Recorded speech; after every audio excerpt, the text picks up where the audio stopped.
अनेक रोगों से बचाए। Energy 31 capsules. हेडलाइंस के प्रायोजक हैं आर प्योर, सबका राजा आर प्योर मसाला। अभिनेत्री कंगना रनौत ने महाराष्ट्र के राज्यपाल भगत कोश्यारी से की मुलाकात। कहा, राजनीति से मेरा कोई लेना देना नहीं, उम्मीद है मुझे जल्द न्याय मिलेगा। इस कार्यक्रम के प्रायोजक हैं iSwadeshi.com।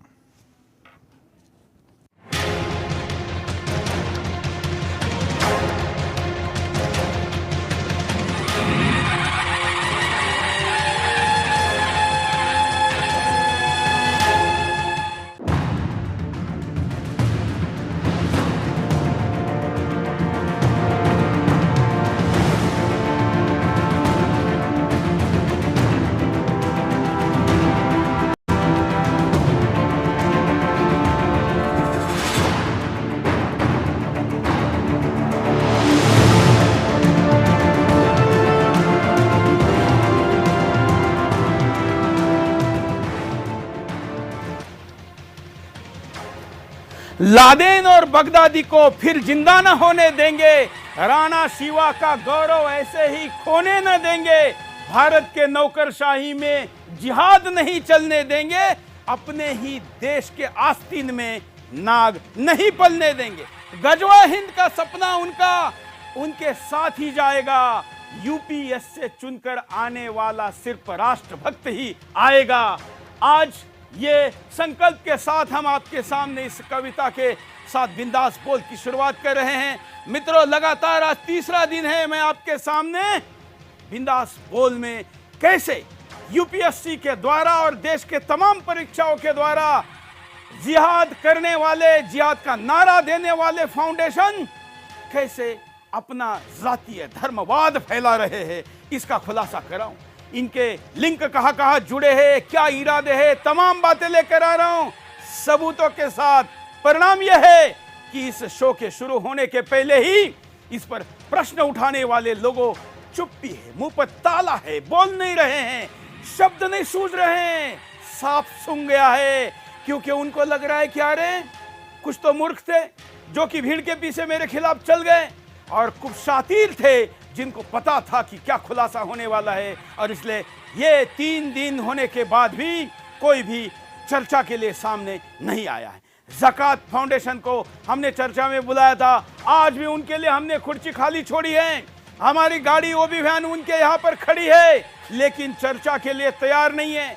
हमने मीडिएटर डाल के भी देखा, लेकिन अभी भी आने के लिए तैयार नहीं है। खैर, हम आगे बढ़ते। आज बहुत महत्वपूर्ण बात है, ज़कात फाउंडेशन को मिलने वाले विदेशी फंड और खास करके उन फंड के साथ जुड़े विदेशी आतंकवादी और संस्थाओं का खुलासा कल आपके सामने हमने किया था। आज हम आपको बता रहे हैं हिंदुस्तान के आईएएस आईपीएस बनाने वाला ज़कात कितना जहरीला है, उसका जहर कितना घातक है। हिंदुस्तान के तंत्र पर कब्जे की प्रेजेंटेशन वो सीधे सीधे देता है, और वो प्रेजेंटेशन आज मेरे हाथ लगी है। मैं आपके सामने बता रहा हूं, जो हिंदुस्तान के सिस्टम पर कब्जे की बात कही जा रही है, वो मैंने नहीं, इन्होंने कही है।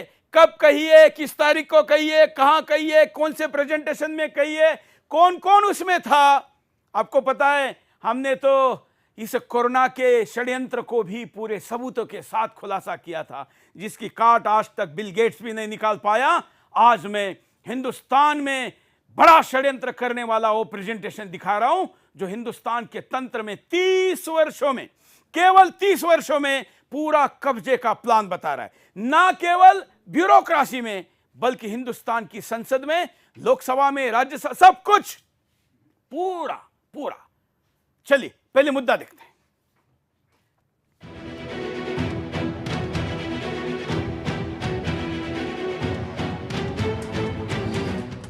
ज़कात फाउंडेशन पूरे देश के सरकारी तंत्रों पर कब्जे का प्लान बना रहा है। ज़कात का मकसद सिर्फ सिविल सेवा परीक्षा तक ही सीमित नहीं है। ज़कात फाउंडेशन की वेबसाइट से प्राप्त 21वीं शताब्दी कश्मीरी पुनर्जागरण नाम से मिले कागजातों में चौंकाने वाले तथ्य सामने आए हैं। इन कागजातों में बताया गया है कि कैसे शताब्दियों से भौगोलिक सीमाएं बदलती आई और साथ ही भारत पर होने वाले इस्लामिक हमले को प्रमुखता से दर्शाते हुए इस्लामिक हमले के बड़े चित्र को उकेरा गया है। जकात का ऐसा मानना है कि इंसान के किसी बड़े मकसद को भूगोल की सीमाओं में बांधा नहीं जा सकता है। नवजागरण में खिलाफत की तस्वीर के साथ देश के वर्तमान सीमाओं को भूलने की बात बेहद ही खतरनाक है, क्योंकि ये आवाजें कश्मीर में भारत के विरुद्ध लड़ने वाले अलगाववादी संगठनों की है।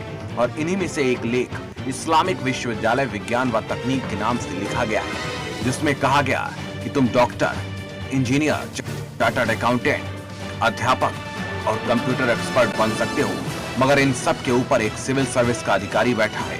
जब हमारे लड़के और लड़कियां शिक्षा और कानून मंत्रालय में बैठे होंगे, तभी अलीगढ़ मुस्लिम विश्वविद्यालय और जामिया मिलिया इस्लामिया का अल्पसंख्यक दर्जा कोई नहीं छीन सकेगा। जब हमारे लड़के लड़कियां जिला अधिकारी होंगे, तब अन्याय नहीं हो सकेगा। जब हमारे लड़के लड़कियां पुलिस अधिकारी होंगे, तब कोई भी मासूम को गिरफ्तार नहीं कर सकेगा। जकात सभी जगह अपने धर्म और समुदाय के लोगों को बैठाना चाहता है, और इसके साथ साथ जकात देश के सबसे बड़े सरकारी ऑफिस को कब्जा करने की योजना बना रहा है। जकात चाहता है कि सरकारी आदेश उसके लड़के लड़कियों के हाथों से पास किया जाए।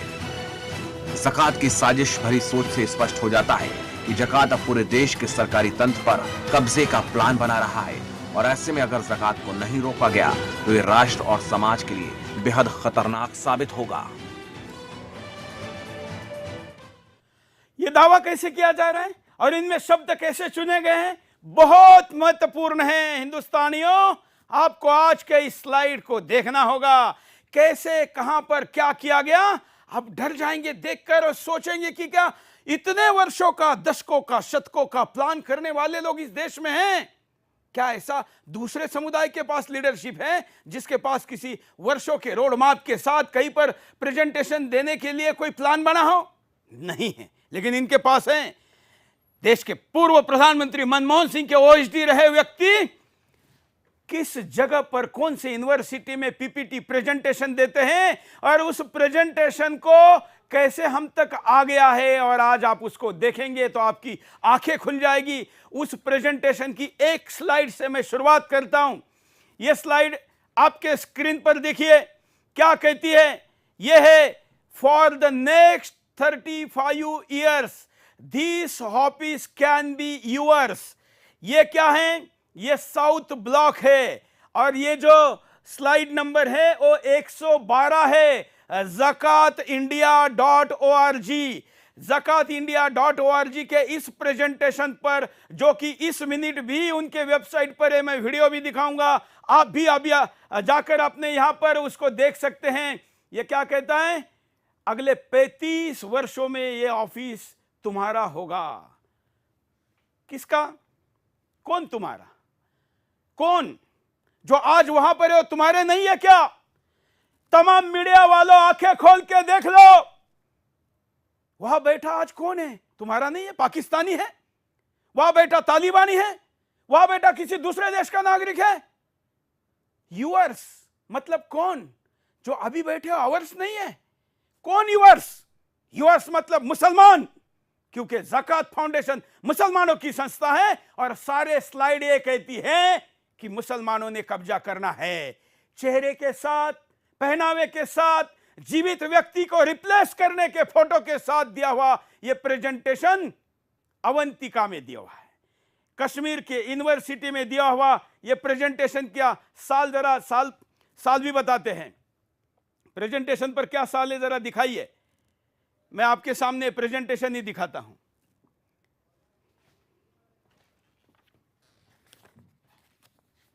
ये लीजिए, अवंतीपोरा 28 अगस्त 2017। ये देखिए अवंतीपोरा, अभी स्लाइड में आएगा। अवंतीपोरा 28 अगस्त 2017 क्या है? ये Islamic university of science and technology. ये क्या कहता है? ये 21वीं सेंचुरी का पुनर्निर्माण। ये क्या, वतन की फिक्र। जरा इसको कलर में दिखाइए। ये जो झंडा है ना, ये हिंदुस्तान के रंगों के झंडों में भी कैसे खिलवाड़ किया गया है। ये जो झंडा है, हाँ ये देखिए, ये तिरंगे को अपने हिसाब से कैसे बदला गया है। इसका उत्तर प्रश्न पूछने के लिए आज हमने शो रखा, तो आएंगे नहीं। 21वीं सेंचुरी कश्मीरी पुनर्निर्माण की बात कौन कर रहा है? नीचे पढ़िए, doctor Saeed Zafar Mahmood, president Zakat Foundation of India. कौन है यह डॉक्टर सईद जफर महमूद? प्रधानमंत्री मनमोहन सिंह का officer on special duty, OSD. क्या कहता है? प्रेजेंटेशन की एक एक स्लाइड आप देखेंगे तो आपको पता चलेगा कि हमारे सरकारी तंत्र में घुसपैठ कहां तक पहुंची हुई है। इस आदमी ने मनमोहन सिंह के ऑफिसर ऑन स्पेशल ड्यूटी मतलब ओएसडी रहते हुए क्या किया होगा आप कल्पना नहीं कर सकते। लेकिन मैं सबूतों के साथ अगले कुछ समय आपके सामने इन मुद्दों को लेकर आऊंगा। मैं एक एक स्लाइड दिखाऊं, इसके पहले एक एक स्लाइड का विश्लेषण करने के लिए हमारे साथ जो कार्यकर्ता इस वक्त जुड़े हैं, जो विशेषज्ञ जुड़े हैं, उनके पास में चलता हूं। स्वागत करता हूं हमारे आज के पैनल का डॉक्टर वाशी शर्मा, आपका स्वागत है। आप वैज्ञानिक है आईआईटी मुंबई से और आप लेक्चरर है आईआईटी कानपुर में। ये वैज्ञानिक है और इन्होंने विज्ञान के आधार पर तमाम विश्लेषणों को किया है। हमारे साथ पूरी टीम काम कर रही है 64 लोगों की, और 64 लोगों ने मिलकर निकाले हुए हजारों पेजेस का विश्लेषण करके हम आपके सामने रोज एक एपिसोड लेकर आए हैं। मैं वाशी जी को कहना चाहूंगा, वाशी जी इस पहली स्लाइड पर आप कैसा देखते हैं? क्या आपकी प्रतिक्रिया? में दर्शकों को बताऊं कि नीचे सैयद जफूर महमूद के लिए कुर्सी खाली रखी है। देश के कुर्सी पर कब्जा करने वाला आदमी सुदर्शन के कुर्सी पर आकर बैठने की हिम्मत नहीं जुटा पा रहा है क्योंकि उसकी चोरी पकड़ी गई है। देश को लूटकर तंत्र पर कब्जा करने का उसका प्लान, पीपीटी प्रेजेंटेशन मैं सामने लेकर आया हूं और सैकड़ों जो पीपीटी की स्लाइड है उसके स्लाइड का विश्लेषण आज आपके सामने कह रहा हूं। इसलिए कुर्सी खाली रहेगी पूरे घंटे तक। अगर इसका कोई भी आदमी यहां आता है तो उसका स्वागत है। और हमारी ओबी वैन के साथ इनके नगर में जिस एरिया में रहता है वहां पर गाड़ी खड़ी है, लेकिन ये संपर्क में नहीं है, फोन नहीं उठा रहे। वाशी जी कैसा देखते हैं आप इस स्लाइड को, जिसमें कश्मीर के पुनर्निर्माण के साथ, हालांकि ये तो पहली स्लाइड है, बहुत खतरनाक चीजें आ गई, लेकिन आपकी पहली प्रतिक्रिया में लेना चाहूंगा। प्रणाम सुरेश जी, आप सभी को और आपके दर्शकों का बहुत बहुत नमस्कार। सबसे पहले आपको बहुत बहुत बधाई, आपने इतना महत्वपूर्ण विषय जो कि शायद कोई दूसरा सामान्य पत्रकार उठाने की चेष्टा या हिम्मत नहीं कर सकता था, आपने उठाया, आपका बहुत बहुत अभिनंदन। देखिए पहली स्लाइड में ही आपको मैं 3 चीज़ों के ऊपर आपका ध्यान दिलाना चाहूँगा। पहला है, ये बात कर रहे हैं इस्लामिक यूनिवर्सिटी के अंदर खड़े होके। इसका अर्थ ये है कि वो भी कश्मीर के अंदर।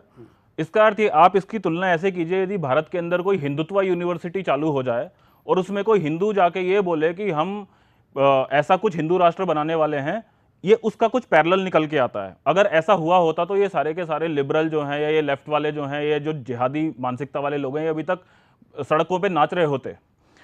अभी दूसरी चीज़ मैं आपको बताना चाहता हूँ, ये जो 21st सेंचुरी कश्मीर रेनेसां, इसका अर्थ है कि ये कश्मीर का पुनर्जागरण, जैसे कि कश्मीर को इस समय सोया हुआ है।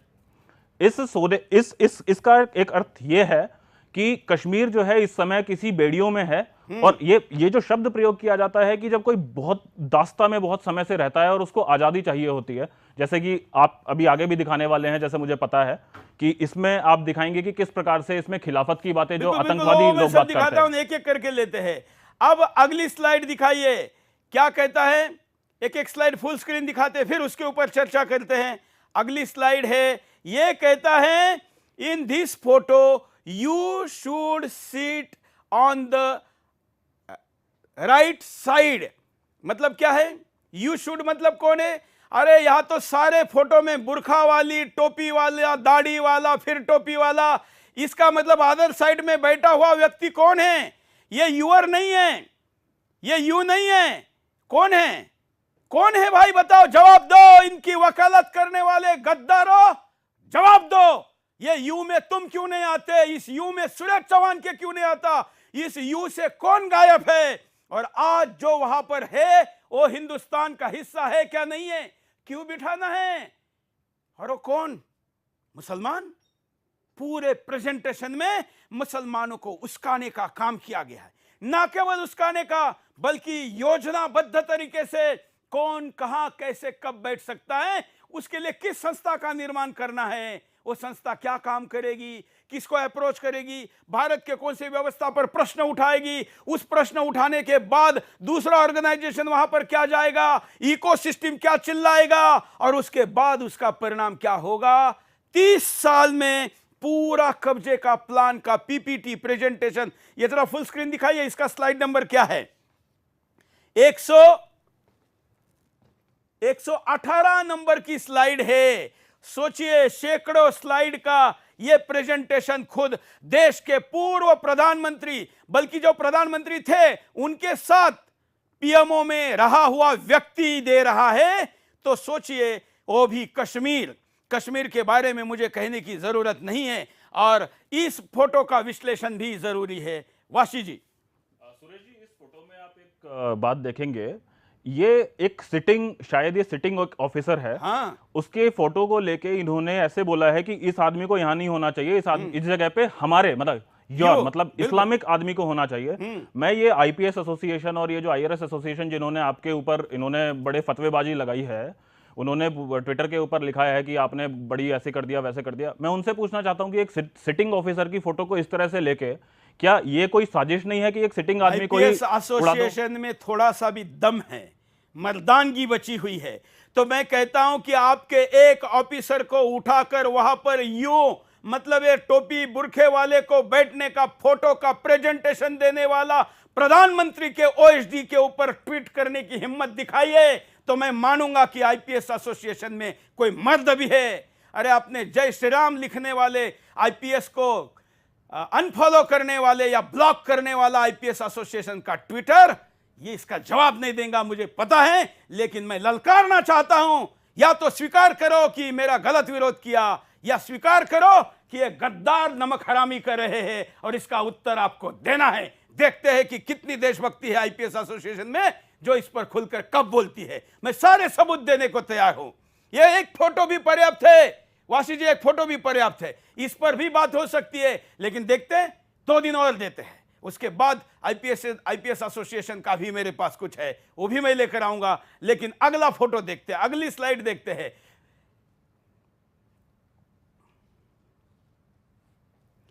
ये भी एक वर्तमान अधिकारी हैं, यह अधिकारियों की बैठक है, यह किसी मदरसे के अंदर का कोई जलसा तो पक्का नहीं है, और यह अधिकारी के बैठक को गोल घेरा करके ये कह रहा है कि you can seat in this place. इसका मतलब आप यहां बैठ सकते हो, उसको हटा के इसका वासी जी आप कैसा विश्लेषण करेंगे?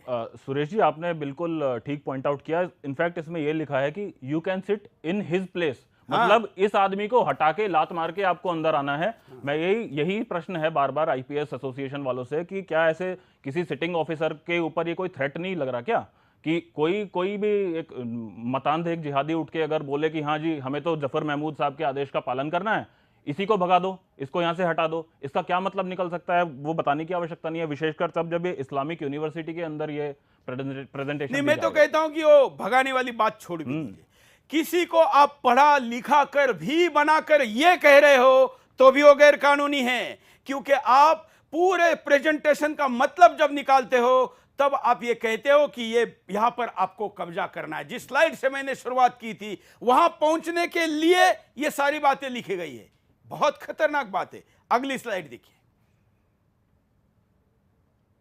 अगली स्लाइड देखते हैं, ये नक्शा है, इस पर जरा इन्हीं के प्रेजेंटेशन का हिस्सा है। हाँ, ये सुरेश जी असल में क्या है कि इन्होंने एक प्रेजेंटेशन के अंदर ये पीपीटी डाली है। इन्होंने देश के अलग अलग कालखंड के भारत अलग अलग कालखंड में कैसे दिखता था उसका जरा इन्होंने वर्णन ये यहाँ पे कुछ दिखाया है। यहाँ पे दर्शक लोग जरा एक चीज को गौर से देखेंगे, ध्यान से देखेंगे कि बाकी जो गुप्ता एम्पायर, मौर्य एम्पायर, बाकी जो नॉन मुस्लिम एम्पायर हैं उनको बहुत ही छोटा करके उन्होंने दिखाया, पर ये जो खिलाफत वाला जो एक जो लाल घेरे में है, जो लाल घेरा उसको बिल्कुल सेंटर में रखा है, और आप देखेंगे उसका साइज भी बड़ा है, उसके फॉन्ट साइज भी बड़े हैं, और उसमें इन्होंने स्पेशली मेंशन किया हुआ है इस्लामिक, पहला जो इस्लामिक हमला था उसको सन के साथ बताया गया है, और वो कौन से डॉक्यूमेंट में है, वो इनके कश्मीरी पुनर्जागरण के डॉक्यूमेंट में का हिस्सा है ये। तो खिलाफत, आप खिलाफत देख सकते हैं स्लाइड में, और कश्मीरी रेनेसां के स्लाइड के अंदर देख सकते हैं। ये एग्जैक्टली वही बात है जो कश्मीर में सैयद सलाहुद्दीन और ये जो जिहादी टाइप के जो आतंकवादी हैं वो भी तो यही बोलते हैं हमें खिलाफत लेके आनी है कश्मीर के अंदर, और ये स्लाइड भी यही बात बोल रही है। बिल्कुल ध्यान से देखिए, आपके नक्शे रेडी है और आपके चेहरे के नक्शे अगर अभी भी नहीं बदल रहे हैं इस शो को देख के, तो फिर आपका भगवान ही मालिक है।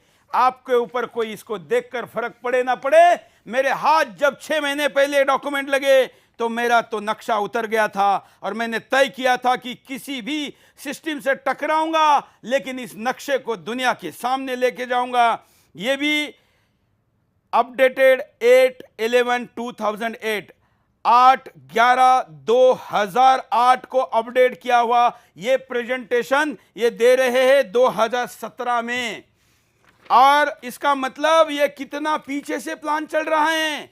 सोचिए, अगर अभी भी आप नहीं समझा पा रहे हैं, अगर अभी भी आप नहीं समझ पा रहे हैं, तो सोचिए आईपीएस आईएएस इस देश के नौकरशाह बनाने वाला ट्रस्ट, देश के प्रधानमंत्री का ओएसडी, प्रधानमंत्री में कार्यालय में सबसे पावरफुल व्यक्ति इस देश में क्या प्लान कर रहा है, यह किसी खलनायक से कम नहीं है। और खास करके प्रश्न तब ज्यादा गहरा हो जाता है जब उसको 8-8 दिन से संपर्क करने के बावजूद भी वो शो में आकर यह बताने को तैयार नहीं है कि यह स्लाइड दिखाने का उसका इरादा क्या था।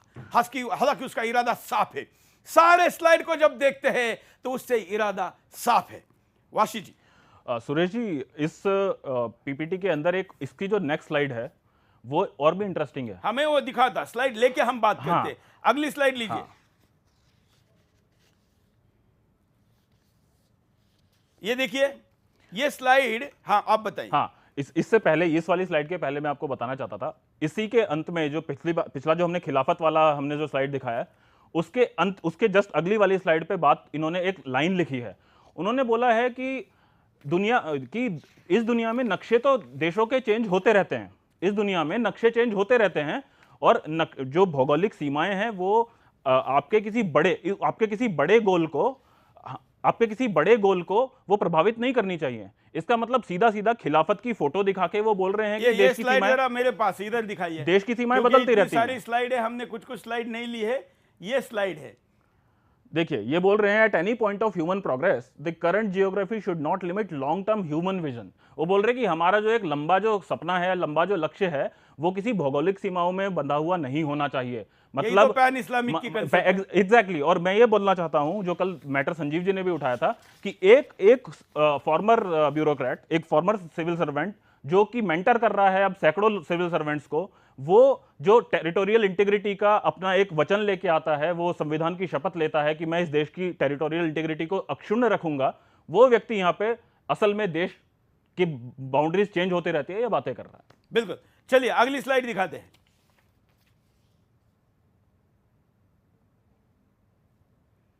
इसके बाद, हाँ, ये बहुत महत्वपूर्ण है। पुनः एक ऐसा शब्द, our boys and girls should sign the order issued by the government. अरे आवर बॉयज एंड गर्ल्स कौन? यहां पर एक गर्ग नाम के अधिकारी ने निकाला हुआ सरकारी ऑर्डर है। यह ऑर्डर को कोई मॉक ऑर्डर नहीं है, 2016 का ये कोई ऑर्डर है, जिस ऑर्डर को प्रत्यक्ष पीपीटी का हिस्सा बनाकर यहां पर ये दिखा रहे हैं। मैं पूछना चाहता हूं इस देश से, तमाम लिब्रांडो से, अरे आवर बॉयज एंड गर्ल्स कौन हैं? आवर्स और यूवर्स कहां पर आ गए? ये आवर्स और यूवर्स का फर्क कर कर मुसलमानों के सामने मुस्लिम यूनिवर्सिटी में एक मुस्लिम अधिकारी जब प्रेजेंटेशन देता है और आवर्स कहता है, तो उसका मतलब क्या होता है? कोई दूसरा हो नहीं सकता। और जब वो आवर्स दिखाता है तो उसको 4 लोग फोटो में हैं, वो सारे यू आवर्स, ये सारे की सारे टोपी वाले, बुरखा वाले और दाढ़ी वाले, मतलब मुस्लिम पहनावे के ही है। इससे ज्यादा समझने के लिए क्या चाहिए? यह समझने के बाद भी अगर कोई समझना नहीं चाहता है तो क्या किया जा सकता है? वाशी जी। बिल्कुल सुरेश जी, एक और चीज इसमें आप देखिए कि जैसे आपने ये भी बताया था कि एक तो इसमें जो जो एससी जो दलित वाला जो शोषण वाला एक तो एंगल है ही, नहीं, हम एक-एक स्लाइड पर बात करते हैं। लेकिन साथ साथ मैं ये भी बताना चाहता हूं, इसमें जो नाम है वो है गर्ग, ये कोई गर्ग साहब हैं। इसका मतलब कोई ये ना समझे कि मामला केवल दलित के ऊपर आएगा और बाकियों पे नहीं आएगा। गर्ग एक सवर्ण जाति समझी जाती है और उनका एक सीधा सीधा एक असली नोटिफिकेशन सामने रख के वो ये बोल रहे हैं। मुझे तो ये समझ नहीं आता कि ये क्या इसके ऊपर कोई कानूनी कार्रवाई नहीं होनी चाहिए क्या? ये एक महत्वपूर्ण प्रश्न बनता है। कानून तो सुदर्शन के खिलाफ उपयोग में लाया जाता है। कानून का डंडा हम पर मारने की कोशिश होती है। मैं इस देश के तमाम उन वकीलों को आह्वान करता हूं, इस पे चैलेंज करिए। मैं मुद्दा लेकर स्टूडियो में लेकर आकर लड़ने के लिए तैयार हूं। पूरा रिसर्च 2 वर्षों से करके 6 महीने पहले शो लेकर आने वाला था, लेकिन कोरोना के कारण ला नहीं पाया। आपके सामने लेकर आया हूं।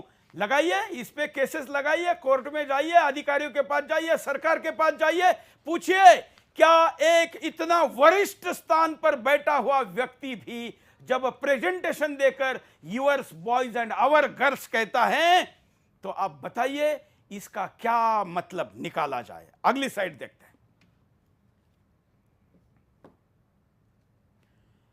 अगली एक और खतरनाक slide, you can see it on either side here. इसका मतलब है ये स्वर्गीय अरुण जेटली जी का फोटो लगाकर इन्होंने 2014 के फोटो को लिया है।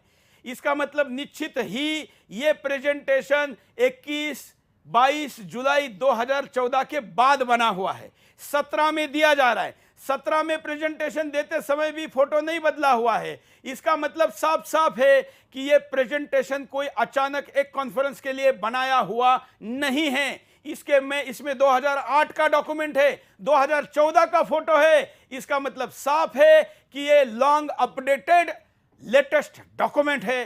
कहा जा रहा है कि इन दोनों तरफ आप बैठ रहे हो। क्या कहेंगे, क्या कहेंगे? मेरे पास शब्द नहीं है। इस वक्त मुझे समझ में नहीं आ रहा है कि यह सब कुछ देश की एजेंसियों ने क्यों नहीं देखा। इस देश की स्वतंत्रता आबादित रहे इसलिए काम करने वाली संस्थाओं ने क्यों नहीं देखा। हमारे साइबर एक्टिविस्टों ने क्यों नहीं देखा। हमारे किसी गुप्तहेर संगठन ने क्यों नहीं देखा। जिनको आईबी का काम करना ऐसे अधिकारी ने क्यों नहीं देखा। क्या इतनी बड़ी कॉन्फ्रेंस जम्मू कश्मीर में, और वो भी कश्मीर में, और वो भी अवंतीपुरा के यूनिवर्सिटी में होती हो, उसकी रिपोर्ट भारत सरकार के पास क्यों नहीं आई। और ये तो रिपोर्ट इस मोदी सरकार के दौरान की है। सोचिए कितना खतरनाक प्लान है।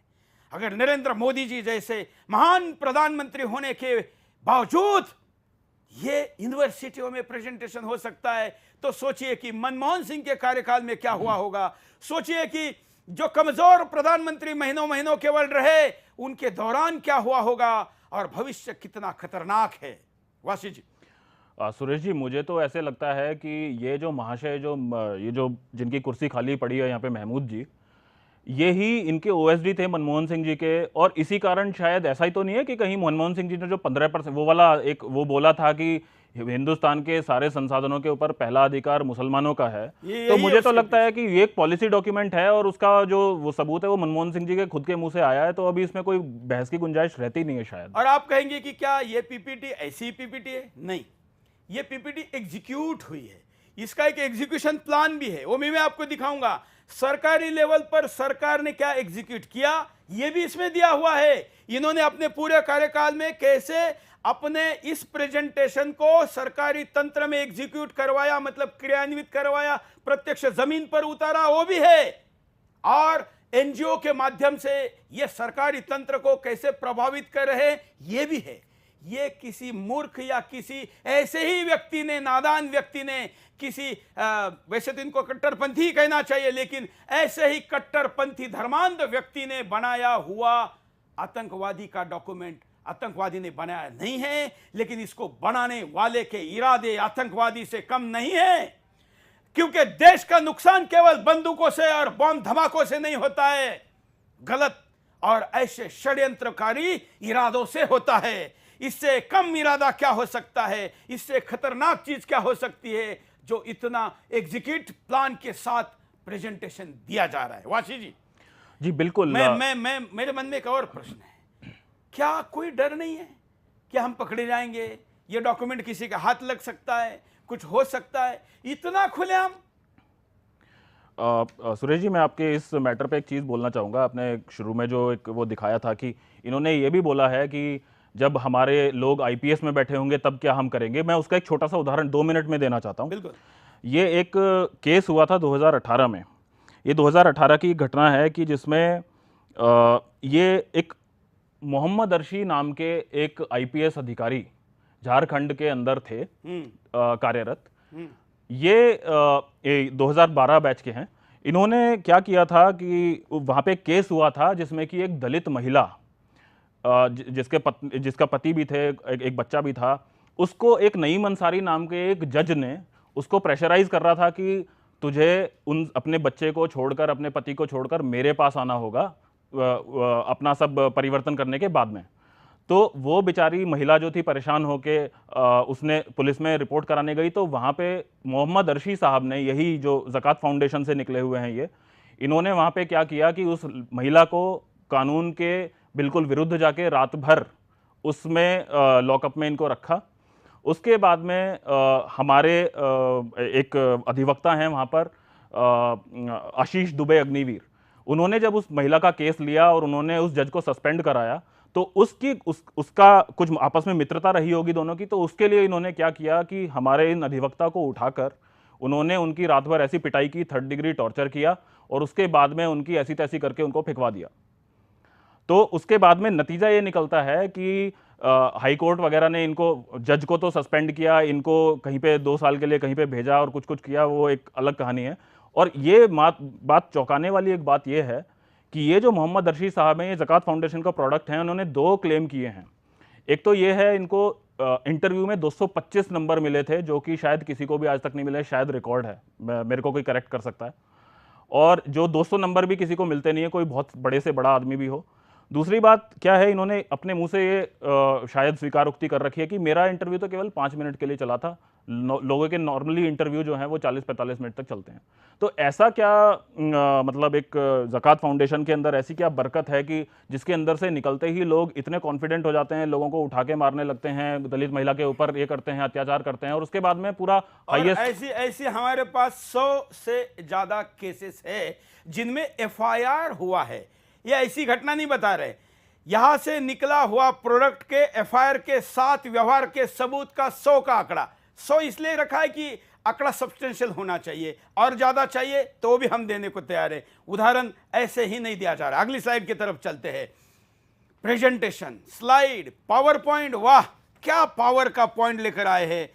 अब ये देखिए, our girls and boys can sit in the HRD and law ministries and retain AMU, मतलब अलीगढ़ मुस्लिम university and Jamia Millia minority characters, मतलब उनका जो स्टेटस है, ये सरकार, मोदी सरकार के कुछ लोगों ने इसको बदलने की मांग की थी। लेकिन अगर हम इस तरीके से अधिकारियों को बनाएंगे, उनको IAS IPS बनाकर सरकारी तंत्र में डालेंगे, तो वो लोग HRD मिनिस्ट्री में जाकर बैठेंगे और वो हमारे यूनिवर्सिटी का जो स्टेटस है उसको बदलने नहीं देंगे।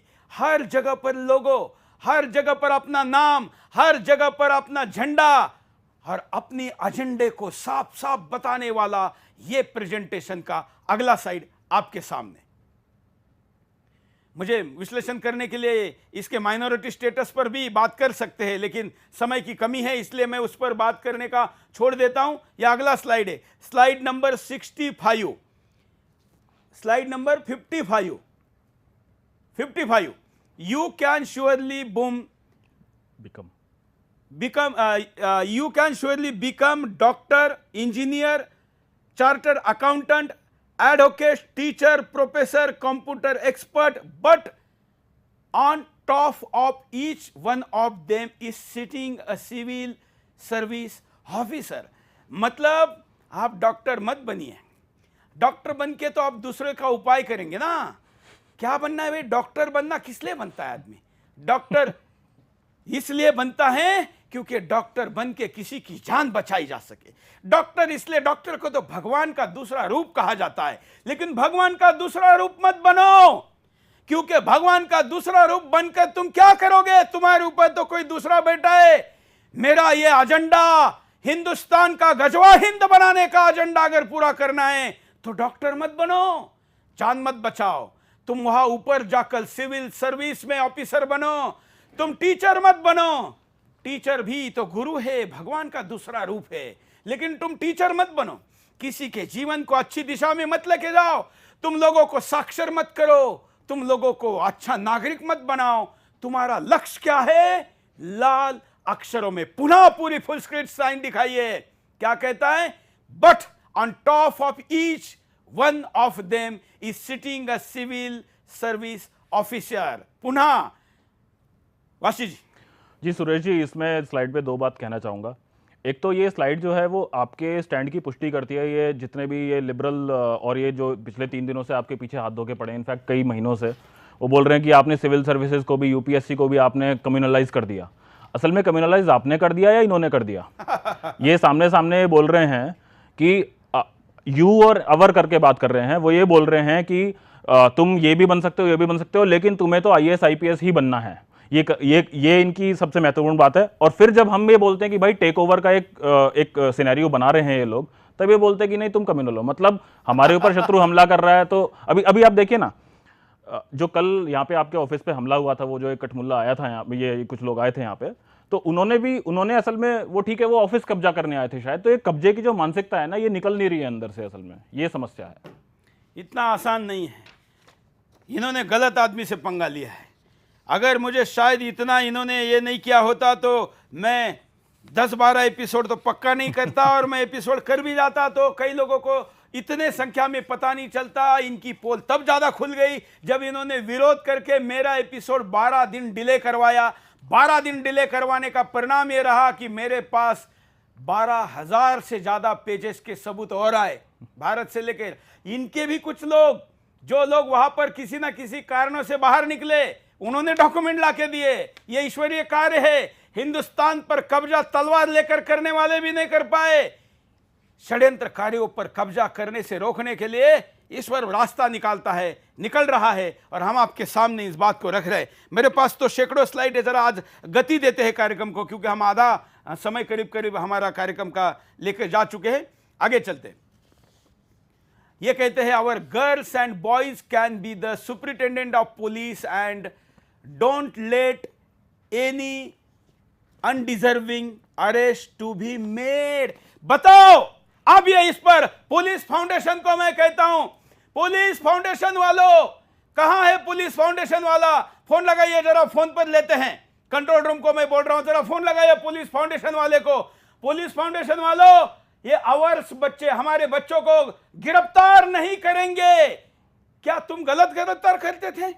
जो पूर्व अधिकारी है पुलिस के, जिन्होंने फाउंडेशन बनाया, उसमें आज है आईपीएस एसोसिएशन वालों, बताओ तुम क्या गलत लोगों को गिरफ्तार करते हो?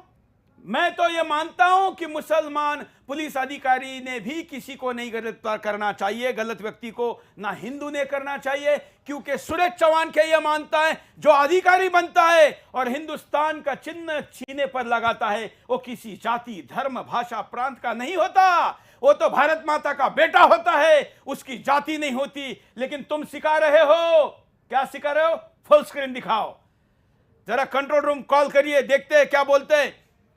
क्या कह रहा है? साफ साफ बता रहे हैं कि and don't let any undeserving arrest be made. Vashi ji, ये कौन है भाई? ये कौन है अनडिजर्विंग अरेस्ट? कौन सी अनडिजर्विंग अरेस्ट हिंदुस्तान में हुई है? कौन सी हुई है? नहीं। साध्वी प्रज्ञा को 9 वर्षों तक जेल में रखने के बाद भी हमने नहीं कहा कि मुसलमान ने जेल में रखा, हमने ये नहीं कहा। हमने तंत्र पर सवाल जरूर उठाए, लेकिन yours, hours, girls and boys. नहीं सुरेश जी, वो बात उनकी कर रहे हैं। आपने सुना होगा ना, वो ओवैसी भाई जो बोलते रहते हैं, ये हमेशा हर दूसरे दिन केस लेके जाते हैं। किसका? या ये जितने भी इंटेलेक्चुअल है, याकूब मेनन को फांसी मत दो, इनके लिए मासूम का अर्थ ये है कि जो यहाँ पे कहीं बम फोड़ता हुआ पकड़ा जाता है, जो कहीं जिहाद करता हुआ पकड़ा जाता है, जो यहाँ पे कुछ लोगों को मारता हुआ पकड़ा जाता है इस्लाम के नाम पे, वो शायद इनके लिए वो मासूम वाला चीज़ है। इसीलिए सारे के सारे उनके लिए लेटर लिखते हैं, रात को 12 बजे उनकी कोर्ट खुलवाते हैं। तो मुझे तो लग रहा है कि यहाँ पे मासूम का मतलब यही है, जैसे ओवैसी बोलता है ना, हमारे बच्चों को गिरफ्तार करते हैं, ये मासूमियत, ये हमारे बच्चे वाला वो वाला चीज़ है। चलिए अगला लेते हैं जल्दी जल्दी। अब लीजिए, मुझे जिलाधिकारी शब्द उपयोग में लाने पर कोसने वालों, ये क्या कह रहा है? Our girls and boys can be the district magistrate and don't let injustice be meted out to anybody. Ours girls and boys is our girls and boys. अरे तुम्हारे बच्चों को ये अपना बच्चा नहीं मान रहा है, जो गैर मुसलमान है, हिंदुओं गैर मुसलमानों देखो, ये कह रहा है आवर्स गर्ल्स एंड बॉयज, मतलब तुम नहीं हो, भले आज इनके साथ खड़े हो, जो आज इनके साथ खड़ा है उसका भी नंबर आएगा, क्योंकि यहां बात केवल आवर्स की हो रही है। आवर्स। अगली स्लाइड। पीपीटी प्रेजेंटेशन, देश के पूर्व प्रधानमंत्री के प्रधानमंत्री रहते हुए ओएसडी का प्रेजेंटेशन, स्लाइड नंबर 43। यह है Zakat Foundation of India sent notice to Maharashtra state election commissioner. ये इस पे हम थोड़ा बाद में जाते हैं, हम पहले थोड़ा राष्ट्रीय सुरक्षा के वाले मुद्दे पर ही रहते हैं। मैं तो एससी एसटी भाइयों को कैसे राजनीति से ये लोग दौड़ा रहे हैं, कैसे निकाल रहे हैं, दलित नेताओं के साथ एक कार्यक्रम करूंगा, इस पे नहीं चलते हैं, जरा दूसरे मुद्दे पर चलते हैं। हम आज दलित भाइयों के शोषण के ऊपर बात नहीं करते, हम आज बात करते हैं केवल और केवल उन लोगों पर जिन लोगों ने इस पूरे तंत्र के द्वारा, एक समानांतर नई व्यवस्था के द्वारा इस पर कब्जा करने का प्लान किया हुआ है। जरा वीडियो दिखाइए ज़कात फाउंडेशन ऑफ इंडिया के वेबसाइट का।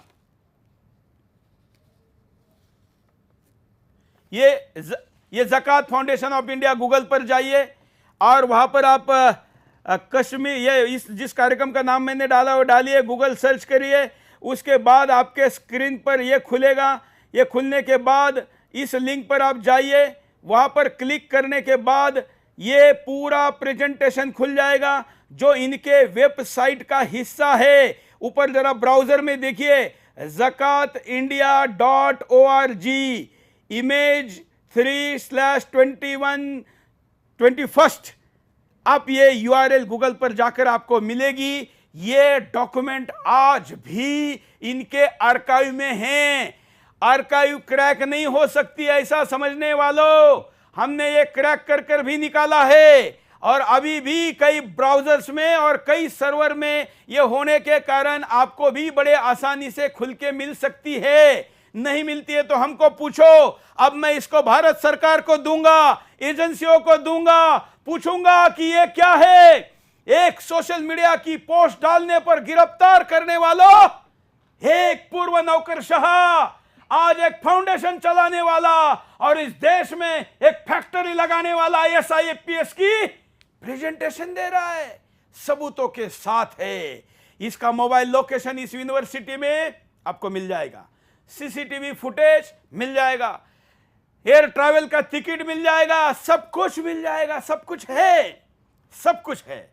कच्चा खेल नहीं खेल रहे हैं, पूरे सबूतों के साथ आपके सामने है। ये आप करके देखिए ना, आप शो देखते, क्योंकि ये शो कोई इंटरटेनमेंट का शो नहीं है, जान हथेली पर लेकर ये शो हो रहा है, चैनल दांव पर लगा है। कल नोटिस आकर कोर्ट में क्या होगा, कितना महंगा वकील मेरे खिलाफ लगाकर क्या कार्रवाई होगी, उसकी चिंता मैंने नहीं की है। इसलिए क्योंकि इस देश को गुलाम बनाने से रोका जा सके, केवल इसलिए कि इस तंत्र को किसी ने हाईजैक करने से रोका जा सके। इसलिए इसको टीवी शो के तौर पर मत देखिए, इसको कोई एक न्यूज चैनल के डिबेट के तौर पर मत देखिए। यह हिंदुस्तान को कब्जा करने वाले लोगों का भंडा फोड़ का चैलेंज है मित्रों, जान भी जा सकती है, और उसको देने के लिए तैयार हूं। चुपचाप बैठकर अगर इस शो को देखकर भूल जाओगे तो फिर मेरा यह प्रयास व्यर्थ हो जाएगा। मैं चाहता हूं इस प्रयासों के ऊपर चर्चा हो, इन सबूतों पर काम हो, सरकार एक्शन करे, सीबीआई की इंक्वायरी बिठाए, एनआईए इस पर जांच करे। हमारे देश के कोर्ट, कई कोर्ट आज शो को देख रहे, मैं जानता हूं, या यूट्यूब भेजिए, जजेस साहब को इसकी लिंक भेजिए और कहिए कि सो मोटो लीजिए ना। हम देखना चाहते इस देश की न्याय व्यवस्था ऐसे मुद्दों पर कितना सो मोटो लेती है। या कहीं पर दंगाइयों के फोटो लगाए गए लखनऊ में, इसलिए सरकार को सो मोटो एक्शन लेकर नोटिस भेजने वाले जज साहब इतना बड़ा सबूत के बाद भी चुप्पी बैठेंगे तो फिर तो न्याय व्यवस्था के ऊपर का विश्वास मिट जाएगा ना। अगर हम नहीं बोलेंगे तो कौन बोलेगा? भाई हमें भी तो पूरा कर्जा, सुदर्शन का पूरा कर्जा हम भर देंगे, लेकिन शो मत करो। सबूत है ना। हम नहीं रुके, जान की धमकी दी फिर भी नहीं रुके।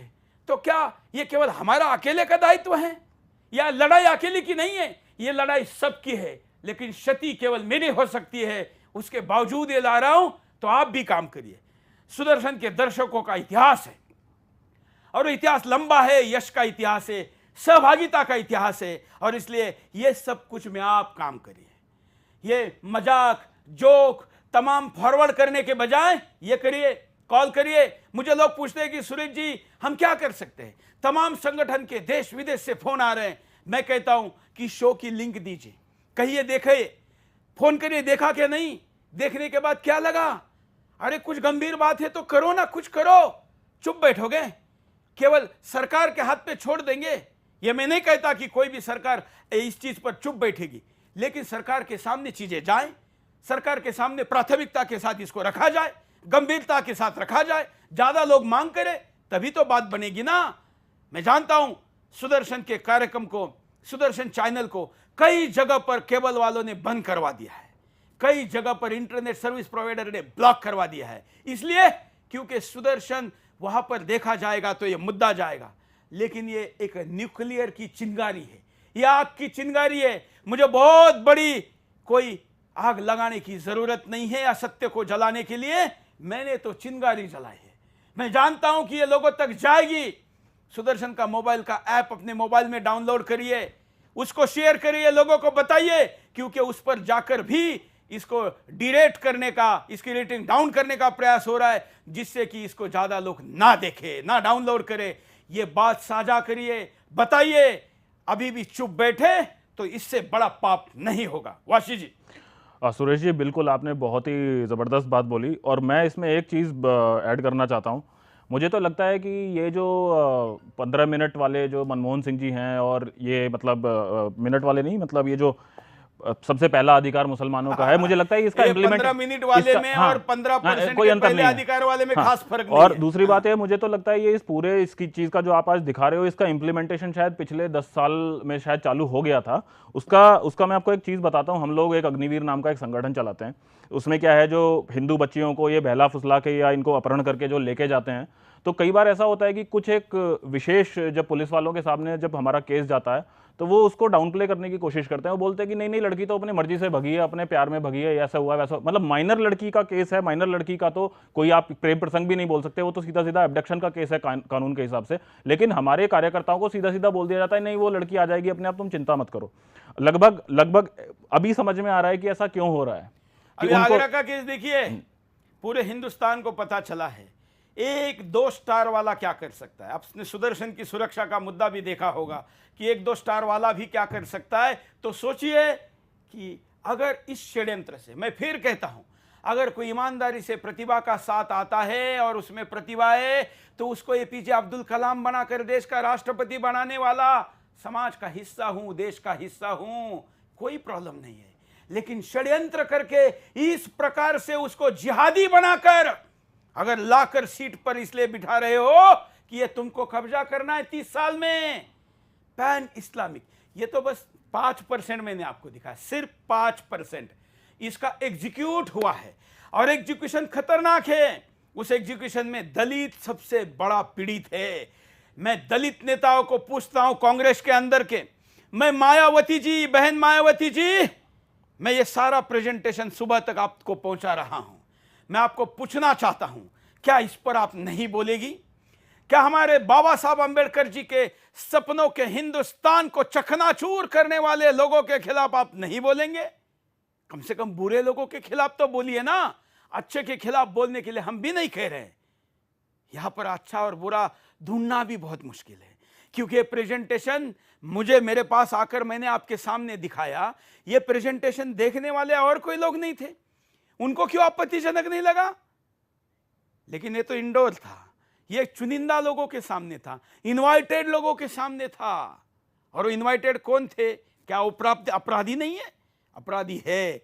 इसलिए इस प्रेजेंटेशन को जहां जहां हुआ है और कहां कहां हुआ उसकी भी लिस्ट है, उसमें कौन कौन थे वो भी पकड़े जाएंगे। ध्यान रखना, महाराष्ट्र के एक जगह पर की हुई आपकी एल्गार परिषद अभी भी एल्गार कर रही है। उनकी गद्दारों की एक एक लाइन कहां तक पहुंच रही है, यह एल्गार परिषद से कम नहीं है, बल्कि तो एक बड़ा एल्गार है हिंदुस्तान पर कब्जा करने का। यह पीछे नहीं हटेगा। वासी जी। सुरेश जी बिल्कुल। और मैं एक बात अभी छेड़ना चाहता हूं, ये ज़कात से संबंधित। ये क्या है कि कल संजीव जी ने भी थोड़ा सा प्रकाश डाला था, लेकिन मैं थोड़ा सा उसको एक्सपेंड करूंगा।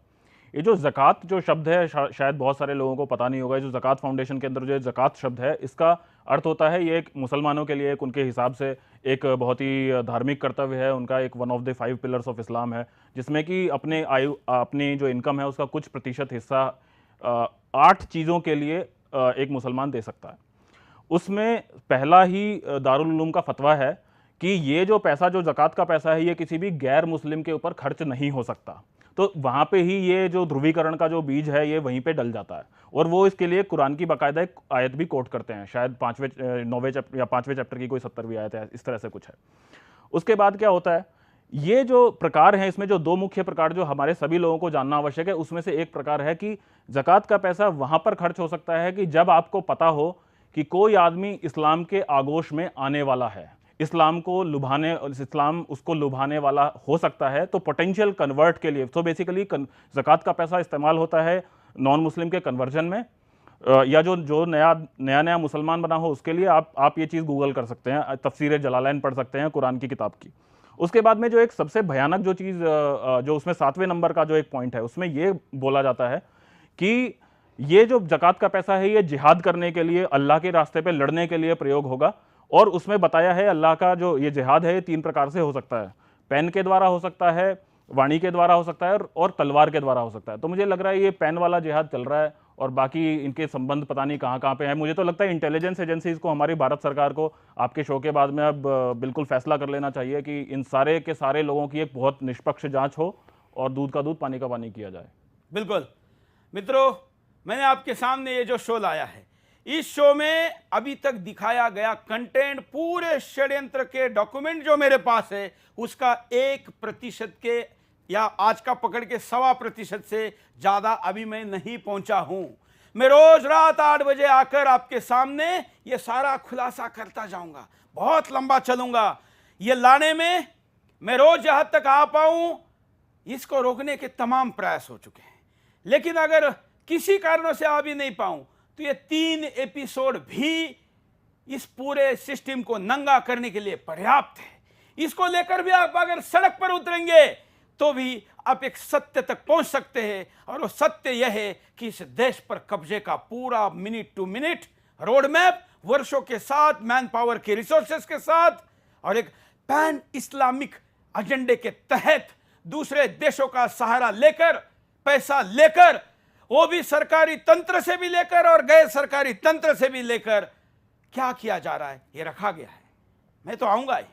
मैं ईश्वर से प्रार्थना करता हूं कि ये पूरी सीरीज पूरी होने तक तो कम से कम ईश्वर हमारी रक्षा करे, सुदर्शन की करे, हमारे साथ काम करने वाले तमाम टीम की करे, क्योंकि सरकारें तो रक्षा करने के लिए किस दबाव में है मुझे पता नहीं है।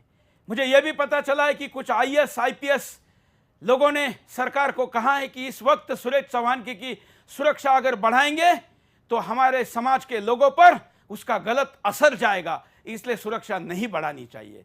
तो मुझे कई हिंदू संगठनों ने, राष्ट्रवादी विचारों के दूसरे संगठनों ने आकर सुरक्षा मुहैया कराई है। वो खुद दिन रात जाग रहे हैं, खड़े हैं गेट पर, आपने देखा होगा उस दिन भी, आज भी। लेकिन मैं इसलिए केवल बता रहा हूं कि रोज आपके सामने लेकर आना है, आपके सामने रखना है। यह सब कुछ केवल एक शो के तौर पर नहीं, एक अभियान इस देश को बचाने के लिए रखना है, ये ध्यान रखिए। और इसलिए इस मुद्दे को सुनने के बाद रात को 11 बजे, कई लोग तो रात को 11 बजे फिर देख रहे हैं, सवेरे 8:30 बजे ये शो फिर आता है, सोशल मीडिया पर है।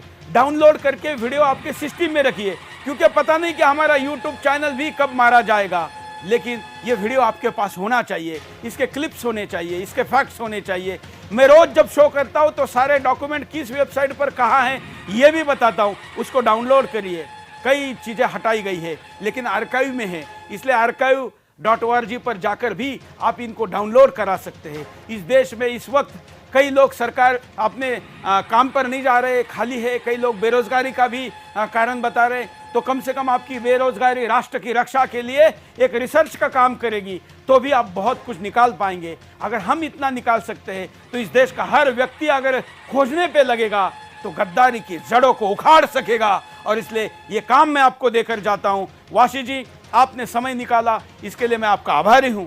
और मैं सैयद में खाली कुर्सी दिखाई है, क्योंकि शो के आखिर तक हमने कुर्सी नहीं हिलाई है। वैसे अभी तुमको जड़ों से उखाड़ देंगे, लेकिन तुमको पक्ष रखने के लिए मौका तब तक देते रहेंगे कि कोई ये ना कहे कि अपना पक्ष रखे बगैर आपने शो किया था। सैयद जफर महमूद, कल फिर मिलेंगे। आज यहीं पर रुकते हैं। आज के लिए इतना ही। मैं वाशी जी आपका धन्यवाद करता हूं। मित्रों, पूरी टीम लगी है देश विदेश से हमारे साथ, उन सबका धन्यवाद। वाशी जी आपका भी धन्यवाद। दर्शकों, आप सबका धन्यवाद। आज के लिए इतना ही। जय हिंद।